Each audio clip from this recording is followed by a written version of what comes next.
नमस्कार. भगवंत आणि अर्जुनाच्या मधला संवाद आता फारच रंजक स्थितीमध्ये येऊ लागलाय. म्हणजे सगळ्यात मोठा यज्ञ कोणता, तर तो ज्ञानयज्ञ.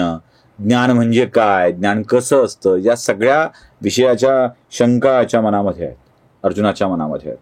कळतंय, हळूहळू लक्षात येऊ लागलंय, पण अजून विचारायचंय. जितकं जास्त विचारत जाऊ तितकं मिळणार आहे. विनम्रपणे विचारलं की गुरु ज्ञान देतोय हे भगवंतानी जेव्हा सांगितलं असतं तेव्हा आपला हात जोडून देवा काय असतं हे असं विचारलं की देव पटापटा पटापटा सगळे सांगू लागतात ना. म्हणूनच अर्जुनाने देवाला विचारलं, देवा ज्ञान काय आहे, ज्ञान काय आहे, कशाला म्हणायचं ज्ञान. आणि भगवंतानीही त्याला ज्ञान सांगायला सुरुवात केली आहे. एक गोष्ट सांगतो तुम्हाला मी, ज्ञान काय तुमच्या लक्षात येऊन जाईल. गंमत सांगतो, गोष्ट पण नाही, एक उदाहरण सांगतो. काही मुलं असतात छानशी लहान लहान, आणि त्यांना ओढ्या, नद्या, नाले, ओढे, समुद्राच्या काठावर जाऊन रंगीबेरंगी दगड आणि शंख शिंपले जमा करण्याचा छंद असतो.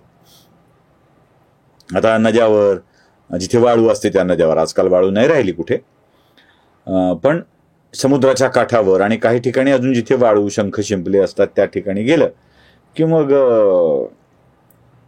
ती शंख शिंपले, वेगवेगळ्या रंगाची दगड गोळा करावी वाटतात. बरं, गंमत अशी असते की त्या नदीच्या तीरावर किंवा त्या सागराच्या तीरावर तुम्हाला हे उचलू नको म्हणणारं कोणी असत नाही. असतं कोणी, हे करू नको बाबा गोळा म्हणणारं कोणी असत नाही. बरं, आपण सागरात स्नान करायचं आहे म्हणून काही फारसे कपडे सोबत घेऊन गेलेले नसतो. आपला एक टी शर्ट किंवा असा काहीतरी शर्ट, चड्डी वगैरे घालून समुद्रामध्ये उतरत असतो.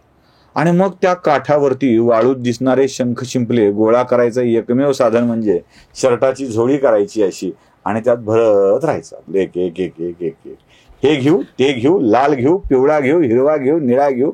इतका मोह होत जातो की बघता बघता आपली झोळी, ओटी भरून जाते. अडवणारं कोणी नसतं, ते घेणारं छान वाटतं, आणि बघता बघता तो शर्ट इतका फाटायच्या स्थितीला येतो, पण भरून तर घ्यावं वाटतं. मग एकदा वाटतं चक्कर टाकावी येऊन, मग वापस यावं, मग भरून घ्यावं का, असं करतात हे काही लोक. आणि ते पिशवीत भरण्यासाठी काहीच मिळत नाही. मोठ्या कष्टाने जमा केलेले दगड, रंगीबेरंगी शंख शिंपले सगळंच जेव्हा घरातली माणसं म्हणतात, अरे ही दगड घेऊन काय करायचंय, गोळा करताना त्या अनमोल गोष्टी वाटत असतात, आणि घरच्यांनी त्याची जाणीव दगड अशी करून दिली की मग मात्र अस्वस्थ होतं. कारण विमानाने जायचं असेल तर वजन वाढेल, ट्रेननी जायचं असेल, बसनी जायचं असेल तर हे कशाला वागवायचं, कोण वागवणार, आपल्याला उचलेल की नाही माहीत नसतं. एकदा का जाणीव झाली हे दगड आहेत की त्यातला मोह संपून जातो. काहीच मूल्य नाही, शून्य मूल्य आहे.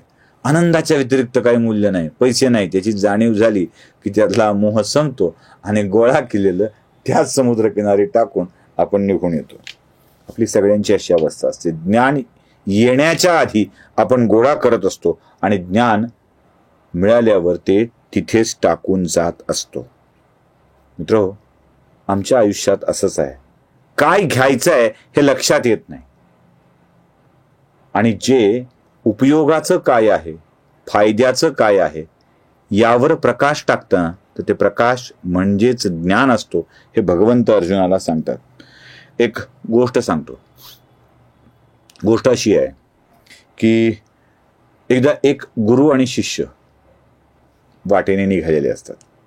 आपले रस्त्याने चालत चालत बराच काळ ते ज्ञान या विषयावर एकमेकाशी संवाद चालत असतात की काय असतं गुरुजी ज्ञान, कशाला म्हणावं.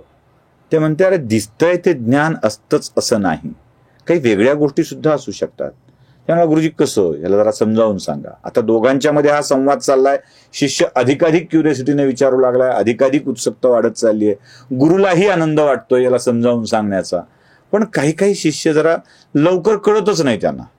आता गुरुजी याला समजावून सांगायचं वेगवेगळ्या मार्गाने प्रयत्न करत होते, तेवढ्यात त्यांच्या समोरून एक गाय दोरी गळ्यात बांधून गुराखी निघालेला असतो. गाय पुढे असते आणि गुराखी मागून मागून मागून मागून जात असतो.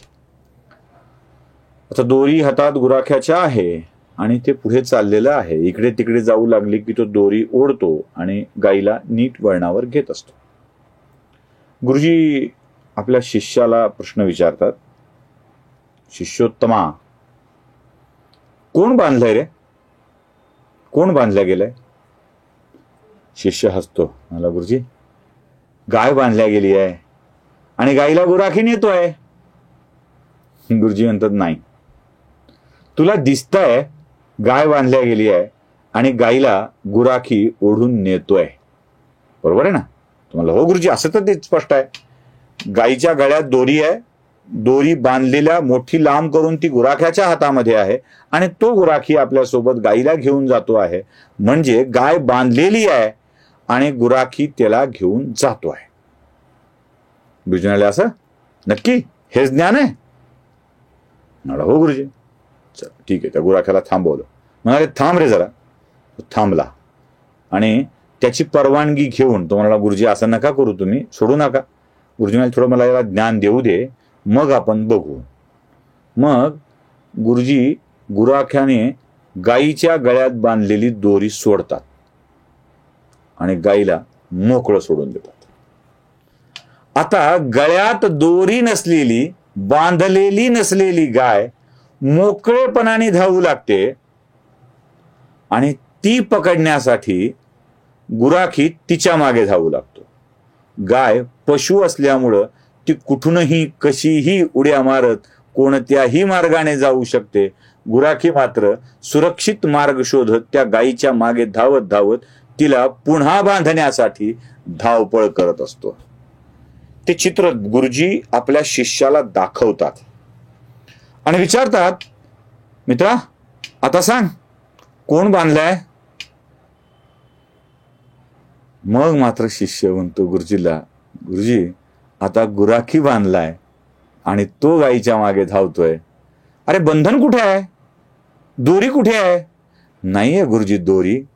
नक्कीच गाईच्या हातात दोरी नाही, पायात दोरी नाही, गळ्यात दोरी नाही किंवा तशी कुठलीही दोरी गुराख्याच्या गळ्यामध्ये बांधलेली नाही आहे. तरीही गुराखी बांधला गेलेला आहे आणि गाय त्याला ओढत ओढत ओढत ओढत आपल्याकडे नेते. कसं काय?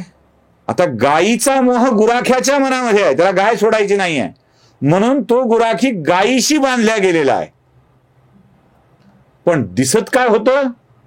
दिसत असं होतं की गाय बांधलेली आहे आणि तिला गुराखी आपल्याकडे नेतोय. पण वास्तविकता अशी होती की गायीसोबत गुराखी बांधल्या गेलेला होता आणि आता गाय सुटल्याबरोबर तो तिच्या मागे, जसा तो हिला नेत होता तसा तिच्या मागे तो आता धावतोय. कारण बांधला गेलेला गायीच्या मोहातला गुराखी आहे. ज्ञान याला म्हणतात. ज्ञान याला म्हणतात. आणि अर्जुनाला असंच ज्ञान भगवंताला द्यायचंय. अर्जुना तू जे समजलायस ते ज्ञान नाही आहे. तुला वाटतंय तू सगळ्यांना बांधून चालतोयस, पण नाही, तुला सगळ्यांनी बांधलेलं आहे.